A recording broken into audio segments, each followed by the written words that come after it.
Hey everyone. तो आज हम लोग सुपरफिशियल टेम्पोरल रीजन के बारे में समझेंगे, जिसे टेम्पल रीजन भी कहते हैं बेसिकली।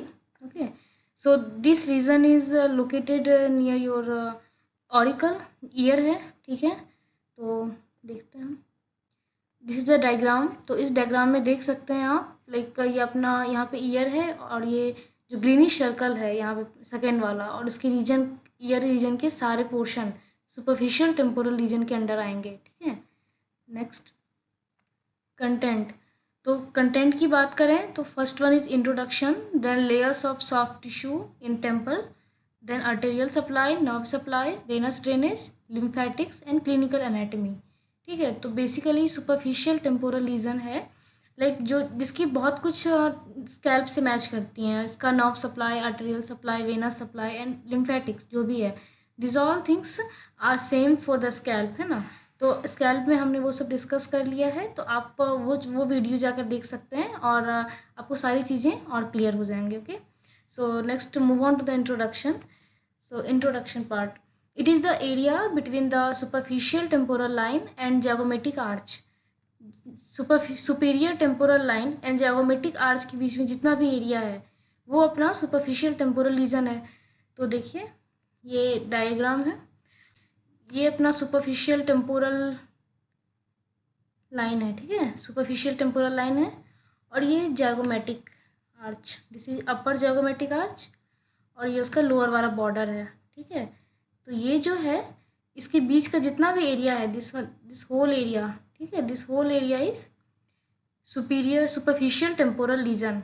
ओके, तो नेक्स्ट समझ गए अभी।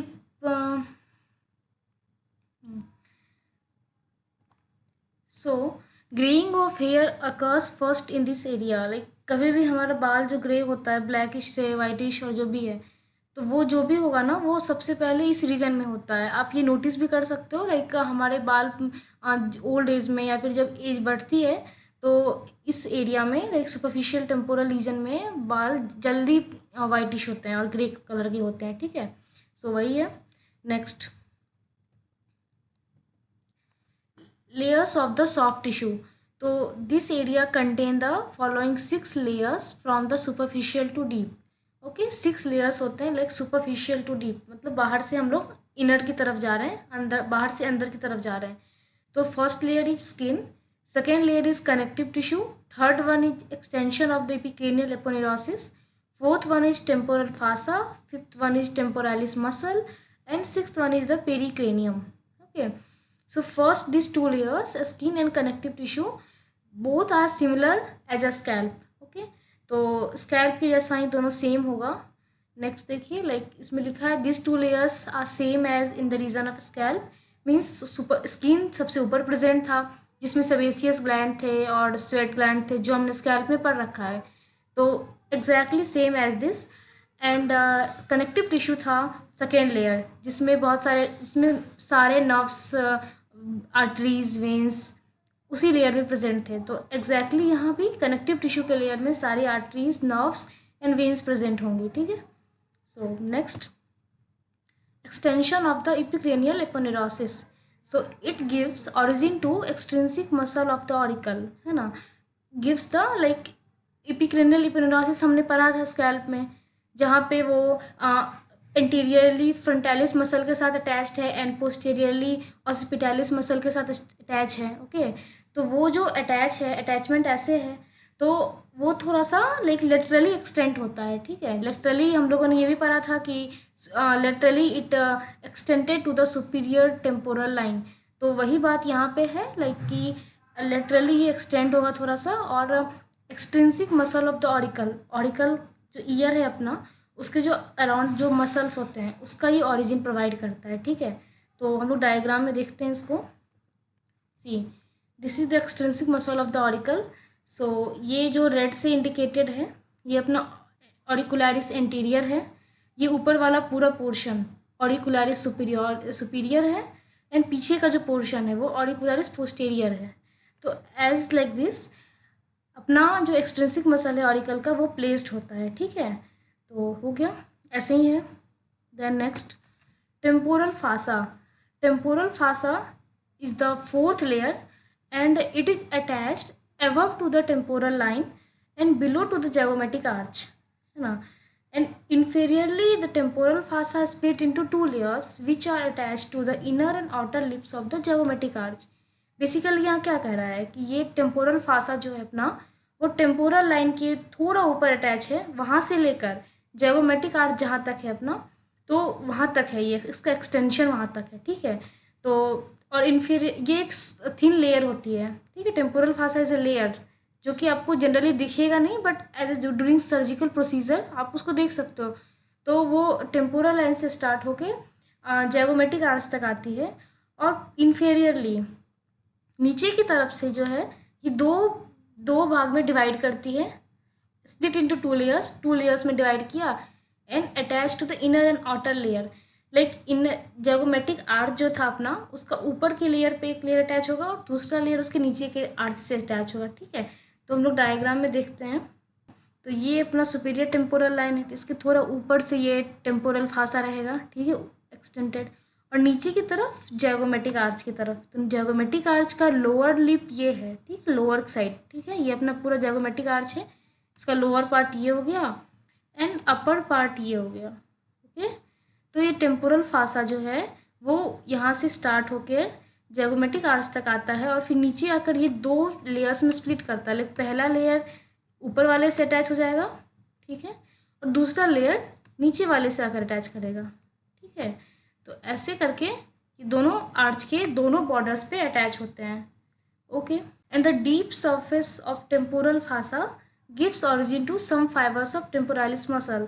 ठीक है. Deep surface of temporal fascia, इसका जो डीप सरफेस होता है ना, वो कुछ और टेम्पोरालिस मसल्स भी वही प्रेजेंट होते हैं. तो टेम्पोरालिस मसल के कुछ फाइबर्स को ऑरिजिन देता है, लाइक वहाँ से टेम्पोरालिस मसल का कुछ फाइबर स्टार्ट होता है. तो अगर हम डायग्राम में देखें तो देखिए, दिस इज टेम्पोरल फासा. ठीक है. ये जो इंडिकेटेड है ऊपर की तरफ, जितना भी ऊपर में पोर्शन है वो टेम्पोरल फासा है, और ये जो है कि नीचे वो टेम्पोरालिस मसल है. ठीक है. तो एग्जैक्टली वही कह रहा है कि उसका कुछ फाइबर्स टेम्पोरल फासा के थ्रू ओरिजिनेट होता है, and it forms the roof of temporal fossa. ठीक है. ये इसके जस्ट नीचे टेम्पोरल फोसा प्रेजेंट होता है. Fossa is like a depression. ठीक है. तो उस डिप्रेशन के जस्ट ऊपर, उस फोसा के जस्ट ऊपर टेम्पोरल फासा प्रेजेंट है, तो वो टेम्पोरल फोसा को एक रूफ प्रोवाइड करता है, एक छत प्रोवाइड करता है. तो ये स्ट्रक्चर है. ओके. अभी हम लोग देखेंगे टेम्पोरालिस मसल. ठीक है. तो temporalis muscle, this large fan shaped muscle arise from the floor of the temporal fossa and inner aspect of the temporal fascia. अभी हम लोगों ने पढ़ा था कि इसके कुछ फाइबर्स, टेम्पोरालिस मसल के कुछ फाइबर्स टेम्पोरल फासा से अराइज होते हैं. तो इसका ओरिजिन कहाँ पे होगा? लाइक कुछ portion of the, some portion of the inner aspect of the temporal fascia and the floor of the temporal fossa. Temporal fossa जो है अपना, उसका जो फ्लोर है, उसका जो ज़मीन है कह सकते हैं, उस वहाँ से, और फिर कुछ पोर्शन टेम्पोरल फासा से अटैच होके ओरिजिन होके टेम्पोरालिस मसल बनता है, जो कि फैन शेप्ड का होता है. ठीक है. तो डायग्राम में देखिए, ये अपना टेम्पोरालिस मसल है, ये पूरा ब्राउनिश रीजन जो है, और ये फैन शेप्ड है. ठीक है. पंखे की तरह है, तो इसलिए इसको फैन शेप्ड कह सकते हैं. एंड ओरिजिन कहाँ से हुआ? Floor of the temporal fossa से and inner aspect of temporal fascia. Okay. And it pass deep to the zygomatic arch to be inserted into the coronoid process of mandible. ये जो muscle है, ये फिर zygomatic arch जो हमने पढ़ा था पतला सा, ठीक है, zygomatic आर्च के अंदर से, ठीक है, deep to the zygomatic arch to inserted into coronoid process of mandible. Mandible की कोरोनॉइड प्रोसेस पे आके ये इंसर्ट होता है. तो कोरोनॉइड प्रोसेस अपना कैसा है? सी, ये अपना पूरा टेम्पोरालिस मसल है. ओके. और ये zygomatic आर्च हो गया. यहाँ पे ये zygomatic आर्च है जो मैंने इंडिकेट कर रही हूँ, दिस वन zygomatic आर्च. तो ये पूरा मसल zygomatic आर्च के अंदर से जाके यहाँ पे ये कॉन्डाइलर प्रोसेस ऑफ मैंडिबल है, and this one is the coronoid process. जो छोटा वाला है वो कोरोनॉइड प्रोसेस ऑफ मैंडिबल है. ठीक है. तो वो वहाँ जाके कोरोनॉइड प्रोसेस पे, ये यहाँ लिखा भी है कोरोनॉइड प्रोसेस, यहाँ कोरोनॉइड प्रोसेस मेंशन्ड है. तो ये कोरोनॉइड प्रोसेस है, और यहाँ पे आके जो मसल है हमारे, वो यहाँ अटैच होते हैं. ठीक है. तो ऐसे हैं।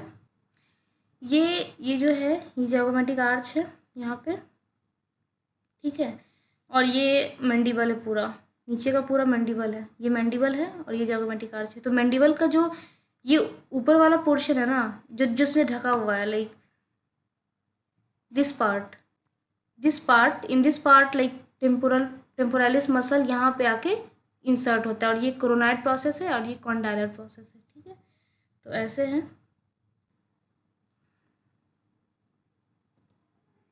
Now last layer is pericranium. Pericranium, this layer is same as in the layer of region of scalp. तो जैसा स्कैल्प का पेरिक्रेनियम था एग्जैक्टली वही पेरिक्रेनियम यहाँ भी है, there is no difference between them. तो स्कैल्प में हमने पढ़ रखा है। तो so next, arterial supply. So arterial supply is again same for the temple region as in the scalp. There are, तो scalp में कितने artery supply हो रहे थे, 5 हो रहे थे ना। Then nerve supply is same for the temple region as in scalp. तो nerve supply भी सेम ही है। दिस इज लाइक 2 होंगे motor supply and sensory supply. Sensory में 8 हो जाएंगे, मोटर में 2 होंगे। तो वो आप स्कैल्प से देख सकते हो और you can get. Venous drainage exactly same as the scalp. So पहले ही हमने डिस्कस किया था कि लाइक स्कैल्प और temple region are much similar, बहुत कुछ सिमिलर है। सारे नर्व सप्लाई, ब्लड सप्लाई और जो भी है सब कुछ सिमिलर है, ठीक है। So then next is clinical anatomy. So temporal fascia is silvery white thick fibrous sheath. ये क्या है ना कि लाइक टेम्पोरल फासा क्या है, सिल्वरी है, वाइट थिक फाइब्रस शीथ, थोड़ा थिक फाइब्रस का सीट है। It is the thickest fascia in the body, like हमारे बॉडी में सबसे थिकेस्ट फासा जो है वो टेम्पोरल फासा है, okay. And morphologically it represent a cell of the bone, ठीक है। The temporal fascia is as a graft use by ENT surgeons for tympanoplasty, repair of the tympanic membrane. तो हमारा जो ear है, ठीक है, तो हमारे ईयर में टिम्पैनिक मेम्ब्रेन्स प्रेजेंट हैं जो कि हेल्प करती है हमें साउंड को सुनने के में, ठीक है। तो टिम्पैनिक मेम्ब्रेन जब डैमेज हो जाता है तो उसकी रिपेयरिंग के लिए एज अ ग्राफ्ट हम टेम्पोरल फासा को यूज़ करते हैं, जो कि सर्जन्स करते हैं, ENT सर्जन्स। तो डायग्राम में देखते हैं, टिम्पैनोप्लास्टी कहते हैं इस प्रोसीजर को। एंड अपना टिम्पैनिक मेम्ब्रेन ये है, see this is our tympanic membrane. ये अपना एक्सटर्नल ईयर है ये, ठीक है, ये एक्सटर्नल ईयर है। तो ये टिम्पैनिक मेम्ब्रेन है, इसको बड़ा करके दिखाया अगर जूम पोर्शन में, तो यहाँ पे ruptured ear drum, okay, ear drums होते हैं, तो ईयर ड्रम रेप्चर हो गया है। तो इस सिचुएशन में हम लोग as a graft temporal fascia का यूज़ करते हैं। देखिए यहाँ पे नॉर्मल हो गया ना, लाइक टेम्पोरल फासा का यूज़ करके हमने इस रेप्चर्ड को हील किया है। तो एज दिस प्रोसीजर हम लोग इसका यूज़ करते हैं, ठीक है, बाई ENT सर्जन्स ये किया जाता है। So this was the like superficial temporal region and thank you.